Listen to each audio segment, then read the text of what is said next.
everyone, how are you? I hope that you're all totally well and amazing and that this is a wonderful day.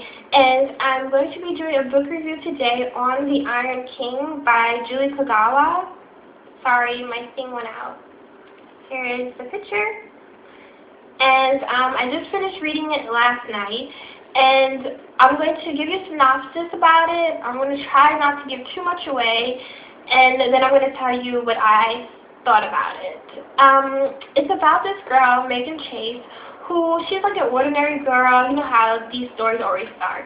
She's ordinary, or actually she's awkward, and she gets picked on. That's not ordinary. So she's awkward, she gets picked on and stuff. She only has like one friend, Robbie, who's been her best friend forever.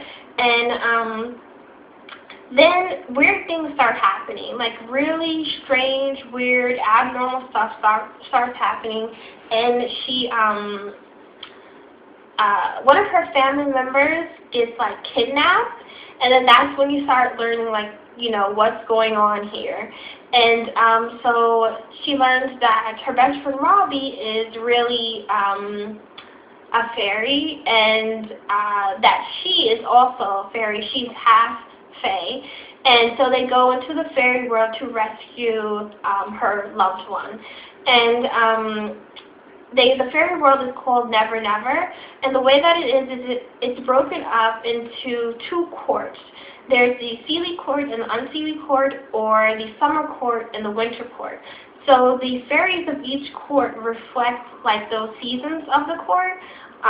So you know, you have the winter prince, Ash, who I like him.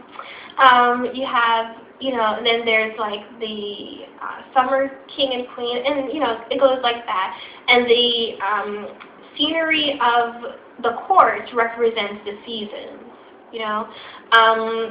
And so that's basically what it's about. She's going to Never Never to find her loved one. Actually, it's loved ones. It's more than one that she's trying to find and search for. And in doing so, she learns, you know, a lot about herself, and she meets a couple of cool characters, and like, so yeah, that's pretty much what it is. And now I'm going to talk about the characters themselves. I, first of all, do not like Megan. First, let me say, I have a love-hate relationship with this book. There were parts where I really liked it and parts that I thought were really dumb and was getting on my nerves. So, I don't like Megan at all because she's so stupid. She's like really naive all throughout the book. Like, I understand being naive at first, but come on, okay? Oh, she doesn't get okay until like 40 pages to the end of the book. Like, it's almost, you have 40 more pages to go, and then she gets a little bit brave. And what really annoys me about her is when she was going to Never Never, and she's packing to go to Never Never, a place she's never been before. She might have to fight a couple of people to get her family members back. And this is what she packs with her. Guess. Wait, let you think. I'll let you think about what it is. Okay, that's enough time. She packed her iPod. Who packs their iPod? Like, what kind of stupid thing is that? When are you going to charge that? When are you going to be listening to music when you have to rescue someone? This is just dumb. Oh my goodness, that annoyed me so much. And then she has a whole bunch of other annoying parts where, like, she's like, I didn't get it. I didn't get what's going on. And the other characters, like, you can't be that dumb. Like, you know, how could you not get it yet? You still haven't caught on. That's what they were like saying to her. It doesn't take, exactly. It's so annoying. And then you have her best friend, Robbie, who, he's kind of okay, but I didn't like that he was in and out of the story, where like he would like disappear, and it's like you didn't know what happened to him, what he was doing, then he would come back. I think if he was like one of those characters that are like way off, like, you know, those characters that nobody cares about, then it would be okay. But he's supposed to be kind of like a main character, and I never see him. So that really annoyed me. And then the other character is Grimlikin, who reminds me of the cat from Alice in Wonderland.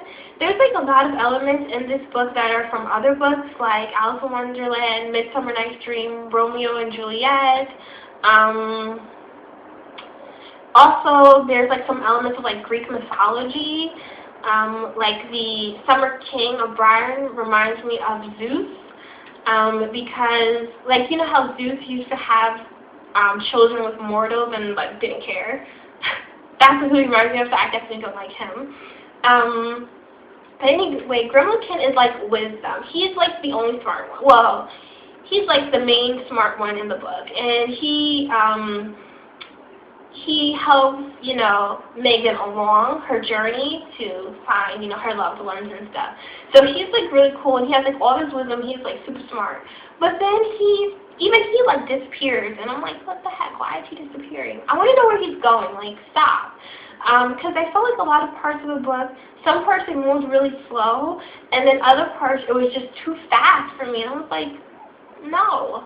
I also didn't like when she was describing certain parts of Never Never or certain creatures. I didn't think it was descriptive enough. Like, it was, the way that the book was is that I was like standoffish to it. I wasn't really engrossed in it and involved in it and like, oh yeah, I love this, and like really just turn to the page, like read and read and read it. That wasn't how it was for me. I know a lot of people like this book, but I didn't really like it.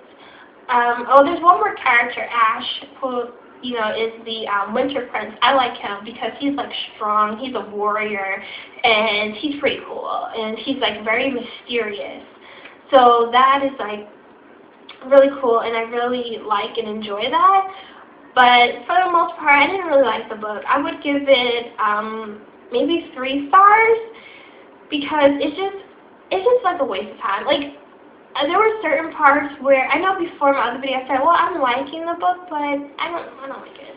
There were some parts where I really seriously thought about stop reading it and not finishing it because it was just so boring at times and just really dumb. Like, it was so dumb.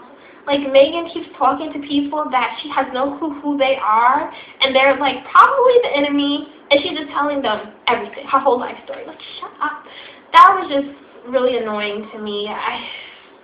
Oh goodness, I couldn't take it. And the ending was too quick. I'm like, what? Why is it so fast? Like, okay, I know you're writing another book, and I know you want to get to the next book, but you don't have to rush the ending because you should make me want to read the next book. Like, I'm still trying to decide if I should read the next book or not because I feel like I want to read all 5 books of the series, but it could be that the first book just really wasn't that good, but it picks up, and hopefully it is like that. If you guys have read this book, please let me know what you thought about it. If you liked it, what would your rating be? If you would give it 5 stars, then why? And if you would give it 1 star, let me know, because I would kind of understand why you would give it 1 star. But yeah, my rating would be 3 out of 5, and that's being generous. So see you guys later. Bye.